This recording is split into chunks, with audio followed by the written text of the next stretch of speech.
Hello guys. आज हम करने जा रहे हैं 10th क्लास की बुक का फर्स्ट चैप्टर की सेकंड एक्सरसाइज, जिसमें पहला क्वेश्चन है prove that root 5 is a rational number.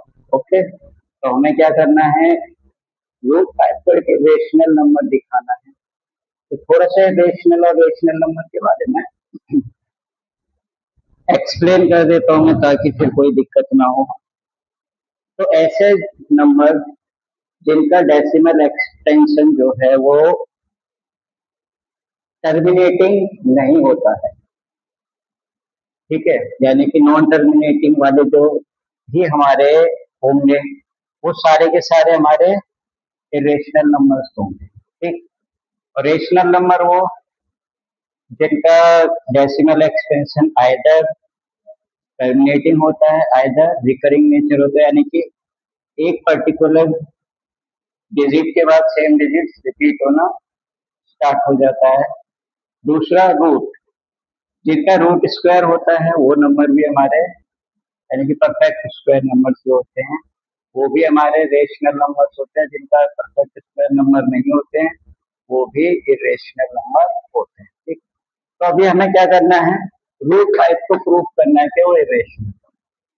Okay, तो जब हम किसी रूट वाले नंबर को इरेशनल प्रूव करते हैं तो उसका एक प्रॉपर फॉर्मेट होता है, जो कि आपके सामने यहाँ पर मैंने पहले ही डिटेल डाउन करके लिखा हुआ है, ताकि बार बार रिपीट करना ना पड़े। मैं सिर्फ समझाता जाऊंगा, फिर जो कुछ बताना होगा बताता हुआ चला जाऊंगा इसी के अंदर।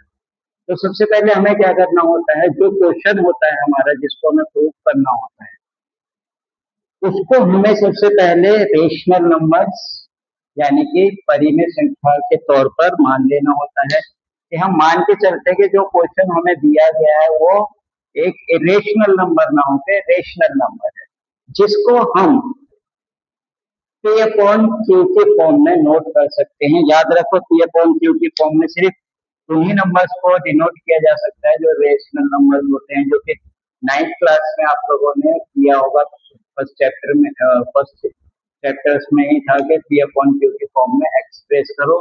तो सेम वही है, इसी को रेशनल नंबर बोलते हैं। ठीक है, जहां पर क्यू जो है कभी भी जीरो नहीं हो सकता है, यानी कि किसी भी नंबर का डिनोमिनेटर कभी जीरो नहीं हो सकता है।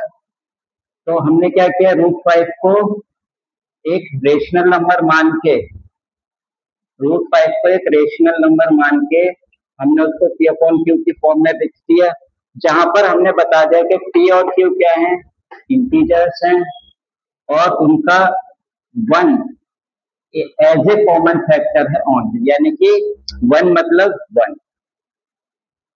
ठीक है, तो वन जो है एक कॉमन फैक्टर है, उसके अलावा और कोई कॉमन फैक्टर नहीं है, तभी वो प्राइम नंबर्स भी बनेंगे। क्योंकि कभी भी जो हमारा पी अपॉन क्यू की फॉर्म में लिखा हुआ होता है वो स्टैंडर्ड फॉर्म में होता है। ठीक है, किस फॉर्म में होता है, स्टैंडर्ड फॉर्म में होता है।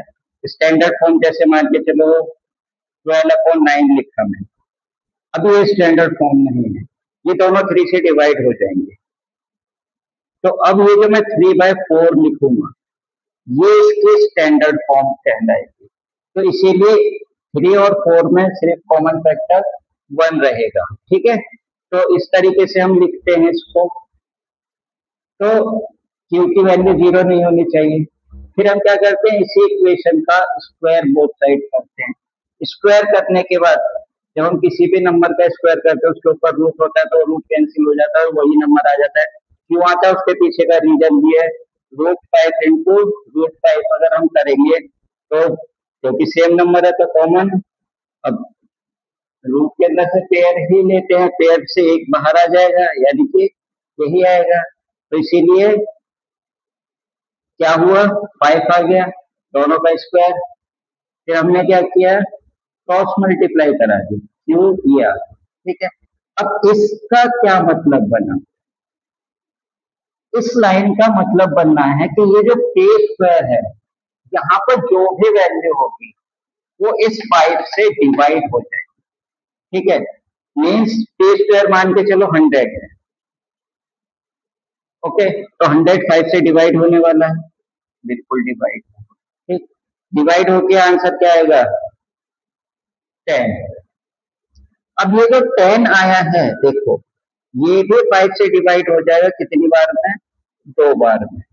तो सेम चीज लिखा है, this means p square is divisible by 5 and p 2, यानी कि p स्क्वायर तो डिवाइड होगा ही 5 से, साथ ही साथ 5 से p भी डिवाइड होगा, जो कि मैंने यहाँ पे करके दिखा ही दिया है। ओके, तो फिर आगे बढ़ते हैं, आगे क्या करना है हमें? तो आगे हमें एक काम और करना होता है, क्या कि जो हमारी इक्वेशन बनी ये वाली, इसमें हमें इस p को एक कोई इंटीजर मान लेना होता है, जो कि जो हमारा क्वेश्चन होता है उसी के फॉर्म में होना चाहिए, यानी कि उसी का मल्टीपल होना चाहिए। हमने 5 रखा है, हम 10 भी रख सकते थे, 20 भी रख सकते थे, 15 भी रख सकते थे, लेकिन सेम नंबर रखने का फायदा होता है, क्योंकि उसका स्क्वायर सेम नंबर से हमें पता है कि वो डिवाइड हो जाएगा। ठीक है, वरना अगर सेम नंबर नहीं रखेंगे, कोई दूसरा नंबर रखेंगे, पहले उसका स्क्वायर निकालना पड़ेगा, फिर उसको डिवाइड करना पड़ेगा। और सेम नंबर रखने का एक फायदा होता है कि वो सेम टाइम पर ही डिवाइड होता है। ठीक, तो 5 स्क्वायर जो हमारी ये मेन इक्वेशन थी, इसमें हमने क्या किया, p का वैल्यू सब्सटीट्यूट कर दिया है, तो 5 का स्क्वायर 25 हो गया, a का स्क्वायर k स्क्वायर हो गया, ये तो एज इट इज रहा। अब ये 5 और ये 25 जो है ये आपस में डिवाइड हो जाएंगे, और डिवाइड होके हमारा ये इक्वेशन बन गया है। ठीक है, अब ये इक्वेशन बन के आया, एरो लगा के दिखा है, आप चाहो तो इसको नीचे डाउन डाउन भी नोट कर सकते हो, इसको इसको डाउन डाउन भी नोट कर सकते हो, सामने भी नोट किया होगा तो कोई दिक्कत नहीं है। ठीक है, तो अब इस लाइन का क्या मतलब बना? इस लाइन का मतलब बना कि ये जो 5 है ये क्यू को भी डिवाइड करेगा और क्यू स्क्वायर को भी डिवाइड करेगा, सेम एज इट इज वही लाइन लिखा, this means Q square is divisible by 5 and Q2, यानी कि क्यू स्क्वायर तो 5 से डिवाइड होगा ही होगा, साथ ही साथ जो आंसर आएगा, यानी कि क्यू की जो वैल्यू आएगी, यानी कि क्यू जिस नंबर का स्क्वायर रूट निकल के आया है वो भी हमारा 5 से डिवाइड होगा ही होगा। जैसे अभी मैंने 110 का स्क्वायर होता है, और ये भी गलती किया था मैंने कि 100 को जब हम डिवाइड करेंगे 5 से तो वो 20 आएगा।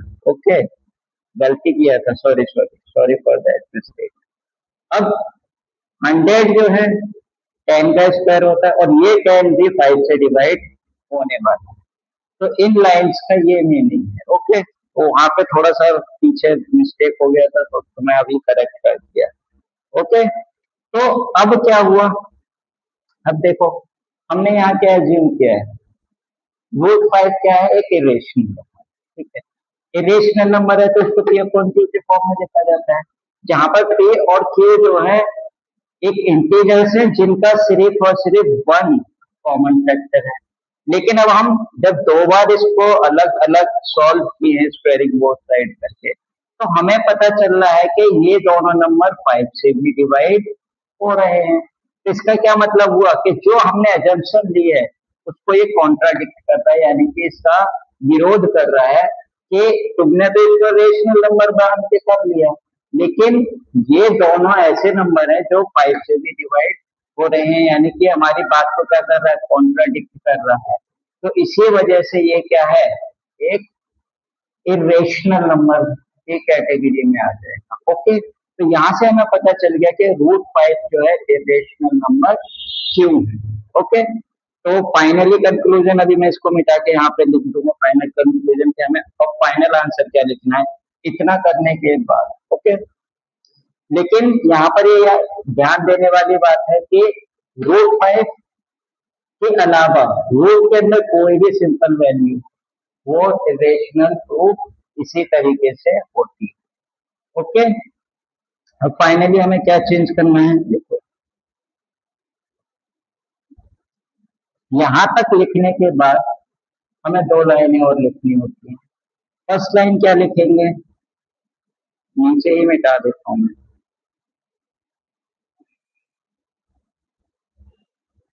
अब इस क्वेश्चन को हिंदी में भी ट्रांसफर कर दूंगा।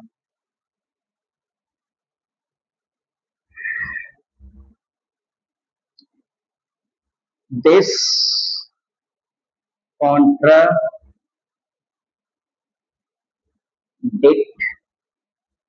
our assumption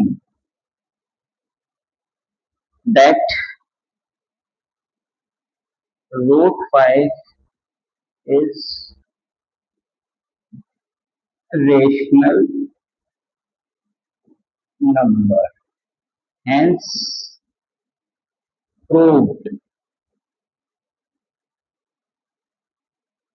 root 5 is a irrational। Okay, तो इस तरीके से लिखना होता है, ठीक है ना। अगर अब हम इसको अगर हिंदी में करेंगे तो किस प्रकार से लिखेंगे वो भी देख लो, क्योंकि हिंदी वाले बच्चे भी होते हैं।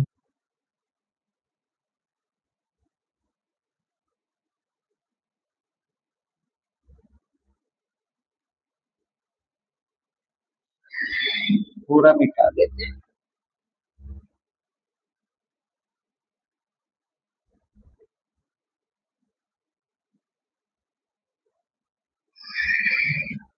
हिंदी में किस प्रकार से लिखेंगे, माना एक परिमेय संख्या है, पी अपॉन क्यू की फॉर्म में लिखने का इस प्रकार लिखा जा सकता है। इस प्रकार लिख सकते हैं, root 5 equals to P upon Q, जहां